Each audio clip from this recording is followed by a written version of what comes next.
Hi good evening everyone. एक update आ रही है आर्मी डिप्टी आर्मी चीफ की तरफ से।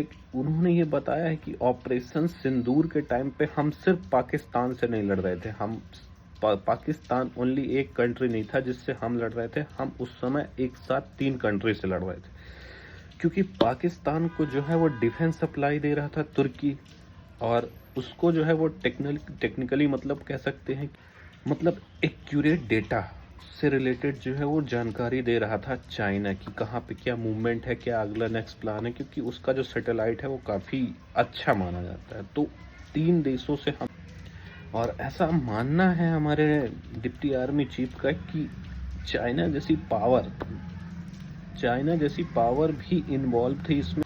और जब इंडिया ने ब्रह्मोस मिसाइल से पाकिस्तान में अटैक किया, उस समय ये जो युद्ध विराम है या सीज फायर होने का जो ऐलान है, ये चाइना के द्वारा ही पाकिस्तान को बताया गया, क्योंकि इंडिया जो है वो एग्रेसिव मोड में आ चुका था और चाइना समझ चुका था कि अब इंडिया जो है वो फुल स्केल वॉर पे आ सकता है और पाकिस्तान का बहुत ज़्यादा लॉस हो सकता है।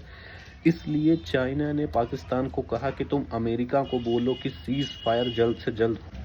तब पाकिस्तान जो है वो अमेरिका के पैरों पे गिर जाता है और बोलता है अब जल्दी से सीज फायर करवा दो, नहीं तो हमारा देश जो है वो बर्बाद हो सकता है। तो इस वजह से मतलब जो है वो सीज फायर हुआ था और इंडिया एक नहीं 3-3 कंट्री के साथ लड़ रहा था। कह सकते हैं यूएसए भी इन्वॉल्व था, 4-4 कंट्रियों के साथ लड़ रहा था, क्योंकि यूएसए जो था वो कॉल कर करके बोल रहा था कि अब पाकिस्तान एटम का यूज़ कर लेगा, परमाणु हथियार यूज़ हो जाएगा इंडिया में, ऐसा वैसा।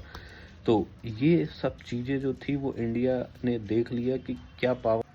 सो लेट्स सी, देखते हैं आने वाले टाइम में अगर ऑपरेशन सिंदूर जो है वो रिज्यूम होता है तो इंडिया इसमें से क्या सबक लेता है और क्या सीखता है, क्योंकि इंडिया समझ चुका है कि कितने देश इन्वॉल्व थे और किस लेवल तक युद्ध गया, कहाँ पे क्या हुआ, कौन आगे था कौन पीछे था, ये इंडियन आर्मी समझ चुकी है सारी टेक्निक। सो अगर ये रिज्यूम होता है तो लेट्स सी, देखते हैं क्या होता है। So thank you everyone, keep watching, keep learning, do subscribe my channel. Thank you everyone.